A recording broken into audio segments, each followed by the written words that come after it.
अस्सलाम वालेकुम क्लास। तो कैसे हैं आप? अच्छा क्लास, आज हम यूरिन कंप्लीट एग्जामिनेशन की रिपोर्ट पढ़ना सीखेंगे। ठीक है, इसके 3 हिस्से होते हैं। एक में फिजिकल एग्जामिनेशन होता है, सेकंड में केमिकल एग्जामिनेशन होता है, तीसरे में माइक्रोस्कोपिक एग्जामिनेशन होता है। ठीक है, जो फिजिकल एग्जामिनेशन है उसके अंदर 3 चीज़ें आती हैं। उसका कलर आता है, उसकी टर्बिडिटी आती है, ठीक है, और कभी एक बार ऑर्डर भी आती है। ठीक है, कलर के अंदर इसके मुख्तलिफ यूरिन के कलर हो सकते हैं। कलर का यूरिन का कलर पेल हो सकता है, डार्क येलो हो सकता है, रेड हो सकता है, ब्राउन हो सकता है, ठीक है, ग्रीन हो सकता है। ये मुख्तलिफ कंडीशन में होता है। यूटीआई के अंदर ग्रीन हो जाएगा, डार्क येलो जॉइंटस के अंदर हो जाएगा, जो ऑरेंज है वो किसी भी टीबी की जो रिफैम्पिसिन है उसके अंदर हो जाएगा, पेल सीकेडी के अंदर हो जाएगा, ठीक है, डार्क येलो डिहाइड्रेशन के अंदर हो जाएगा, ठीक है, जो ब्राउन है वो मायोग्लोबिन यूरिया के अंदर हो जाएगा। ठीक है, उसके बाद आपने उसकी टर्बिडिटी देखनी है। टर्बिडिटी या तो नॉर्मल होगी या हेज़ी होगी। हेज़ी के अंदर क्या कहते हैं, किसी भी किस्म का बैक्टीरिया होगा, डब्ल्यूबीसी होगा, कोई फॉस्फेट्स हो सकते हैं, ठीक है ना, या मिल्की हो सकती है, उसके अंदर लिपिड्स हो सकते हैं। ठीक है, इसके बाद आपने ऑर्डर देखना है। ऑर्डर के अंदर क्या होता है कि उसकी पेशाब के अंदर से बू कैसी आ रही है। ठीक है, अगर तो फ्रूटी होगी तो डीके होगा, ठीक है ना, अगर वो अमोनिया टाइप की होगी, तेज़ पंजेंट से होगी, तो हो सकता है वो यूटीआई हो। ठीक है, इसके बाद हम आ जाते हैं केमिकल एग्जामिनेशन के ऊपर। केमिकल एग्जामिनेशन में सबसे पहले आ जाती है पीएच। जो पीएच है वो 4.5 टू 5 से लेके 7.5 तक होती है। अगर ये 5 से नीचे है तो मोस्ट प्रोबेबली उसको डीके हो सकता है। ठीक है, अगर ये 7 से ऊपर है तो उसे यूटीआई हो सकती है। उसके बाद आ जाती है स्पेसिफिक ग्रेविटी। स्पेसिफिक ग्रेविटी की वैल्यू है 1.005 से लेके 1.025 तक। अगर स्पेसिफिक ग्रेविटी 1.005 से नीचे है तो इसका मतलब डायबिटीज इंसिपिडस है। अगर 1.025 से ऊपर है तो इसका मतलब है उसको SIADH है। ठीक है, लेकिन अगर स्पेसिफिक ग्रेविटी मुकम्मल 1.010 है तो इसका मतलब है वो CKD का पेशेंट है। ठीक है, उसके बाद हम आ जाते हैं प्रोटीन पे।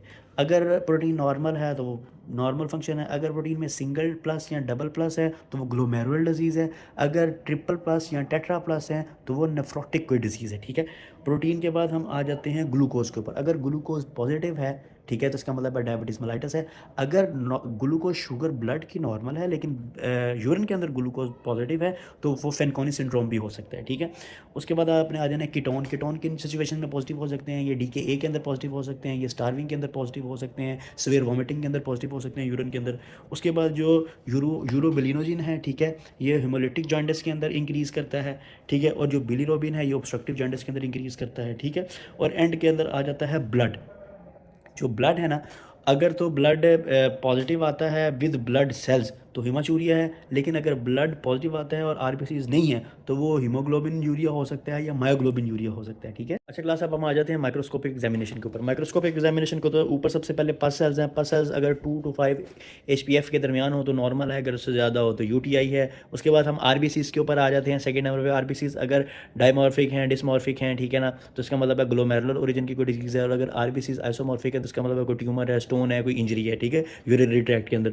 उसके बाद आ जाते हैं एपिथेलियल सेल। अगर एपिथेलियल सेल फ्यू है तो नॉर्मल है, अगर एपिथेलियल सेल ज़्यादा है तो कंटामिनेटेड सैंपल है।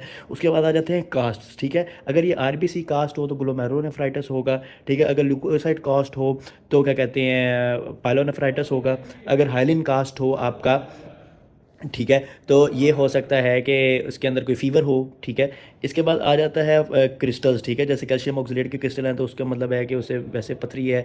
ठीक है, स्टोन्स हैं। अगर उसे अमॉर्फस फॉस्फेट्स हैं तो उसका मतलब अल्कलाइन यूरिन है या प्रोटीज मार्बेरस की उसे डिजीज़ हो सकती है। ठीक है, अगर अमॉर्फस यूरेट्स के क्रिस्टल्स आ जाए उसके अंदर उसका मतलब उससे यूरिक एसिड का मसला है। ठीक है, तो क्लास इस तरह आपने यूरिन की कंप्लीट एग्जामिनेशन की रिपोर्ट पढ़नी है और ये आपने बिल्कुल एक स्टोरी की तरह पढ़नी है। और अगर आप ये इस तरीके से पढ़ोगे तो आप इजीली डायग्नोज कर सकते हो कि आपके पेशेंट को क्या मसला है।